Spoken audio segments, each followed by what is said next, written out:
নমস্কার বন্ধুরা, জয়ার পাকশালাতে সবাইকে স্বাগত। আজকে মতি পোলাও করে দেখাবো। রেসিপিটি পুরো দেখার অনুরোধ রইল। আসুন দেখে নেওয়া যাক এই মতি পোলাও করতে কি কি লাগছে। এই মতি পোলাও করার জন্য আমি এখানে 300 গ্রাম বাসমতি চাল নিয়েছি। এটা এবারে জল দিয়ে খুব ভালো করে আমি এটা ধুয়ে নেব, 3-4 বার এটা জল পাল্টে নেব। বেশি চাপ দিয়ে এটা ধোয়া যাবে না, 3-4 বার জল পাল্টে এটা আমি ধুয়ে এবারে রেখে দিলাম এটা আধ ঘন্টার জন্য। এদিকে চিকেন নিয়ে নিয়েছি, এখানে আমার 400 গ্রাম চিকেন আছে। চিকেনটা খুব ভালো করে পেস্ট করে নেব, হালকা একটু গোটা রাখবো।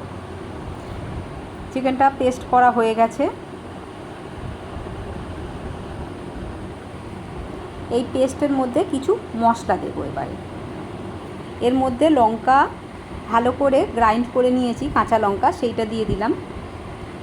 ধনিয়ার গুঁড়ো দিলাম 1/2 চামচ, জিরার গুঁড়ো 1/2 চামচ, আদা রসুন বাটা 1/2 চামচ, আর সামান্য একটুখানি লঙ্কার গুঁড়ো দিয়েছি, একদম সামান্য দিয়ে এটা খুব ভালো করে মাখিয়ে নেব। এটা মাখানো হয়ে গেছে। এবারে এর থেকে আমি এইভাবে ছোট্ট ছোট্ট করে মতির আকারে গড়ে নেব। সমস্তগুলো এইভাবে মতির আকারে গড়ে নিতে হবে।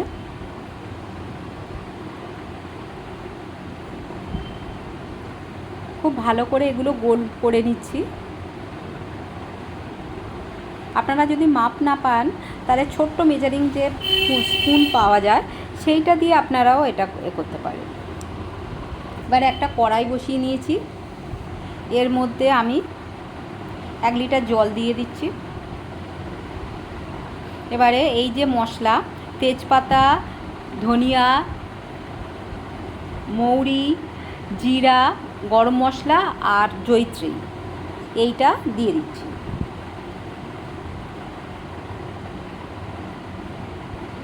সমস্তটা দেওয়া হয়ে গেল।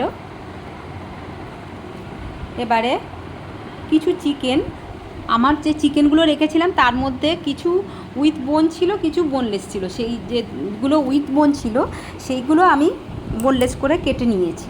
সেই যে চিকেনের হাড়গুলো ছিল সেগুলো, তার মধ্যে কিছু তো চিকেন লেগেই ছিল, সেই চিকেনটা দিয়ে দিলাম এর মধ্যে। এটা ঢাকা দিয়ে আমি 3-4 মিনিট ফুটিয়ে নেব। ফোটানো হয়ে গেছে। এবারে এটা আমি ছেঁকে নিয়ে নেব। এই যে চিকেন স্টকটা বেরোলো মশলা সমেত, এইটা আমি পোলাওতে ব্যবহার করব। এই রকমভাবে যদি পোলাওতে ব্যবহার করা যায়, পোলাওর টেস্ট অনেক গুণ বেড়ে যায়। এটা এবারে আমি সাইডে রেখে দিলাম। একটা ফ্রাইং প্যান নিয়েছি, এর মধ্যে আমি সাদা তেল দিয়ে দিলাম।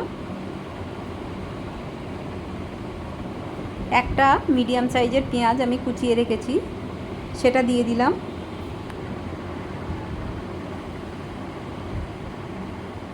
দিয়ে পেঁয়াজটা একটু ভেজে নেব।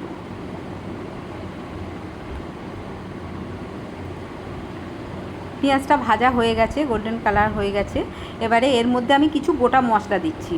বড় এলাচ, স্টার অ্যানিস, গরম মশলা আর তেজপাতা। গরম মশলার মধ্যে ছোটো এলাচ, দারচিনি, লবঙ্গ সব আছে।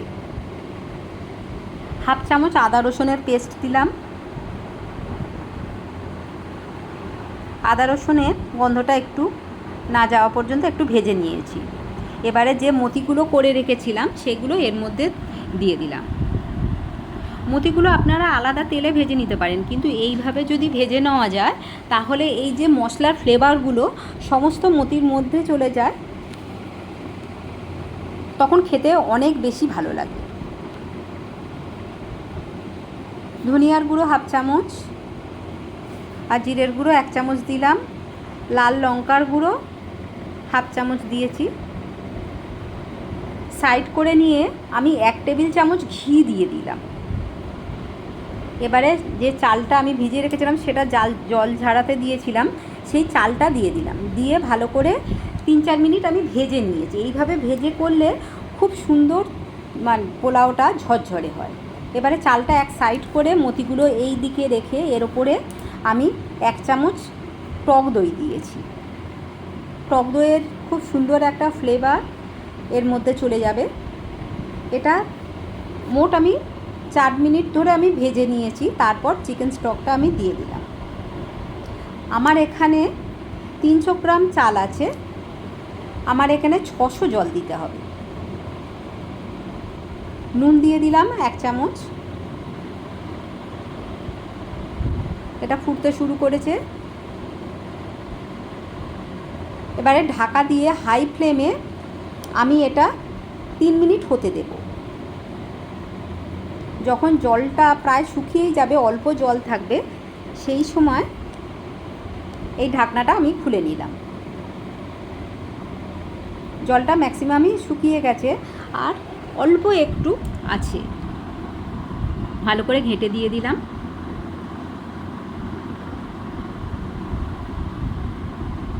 রেসিপিটি ভালো লাগলে লাইক, শেয়ার, কমেন্ট এবং সাবস্ক্রাইব করতে ভুলবেন না।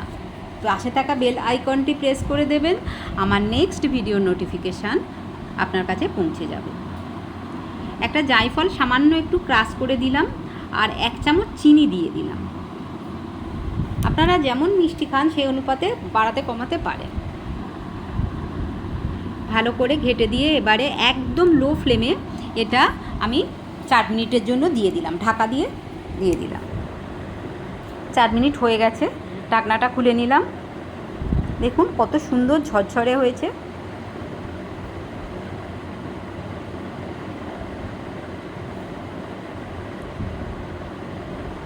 ওইভাবে 4 মিনিট 5 মিনিট যেমন আপনার জলটা থাকবে সেই অনুপাতে আপনি এইভাবে যদি স্ট্যান্ডিং টাইমে দিয়ে দেন, খুবই সুন্দর হয়।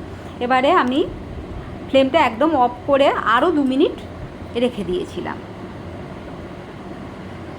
আমি একটা প্লেটে সার্ভ করে নিচ্ছি। একটার সঙ্গে একটা লাগছে না, খুব সুন্দর ঝরঝরে এবং টেস্টি পোলাওটা হয়েছে। মতিগুলো আমি একটু ডেকোরেশন করে নিচ্ছি তবক দিয়ে। দেখতে যতটা সুন্দর, খেতে তার থেকে অনেক গুণ বেশি সুন্দর। কেমন লাগলো অবশ্যই কমেন্ট বক্সে জানাবেন। আপনাদের কমেন্টের অপেক্ষায় রইলাম।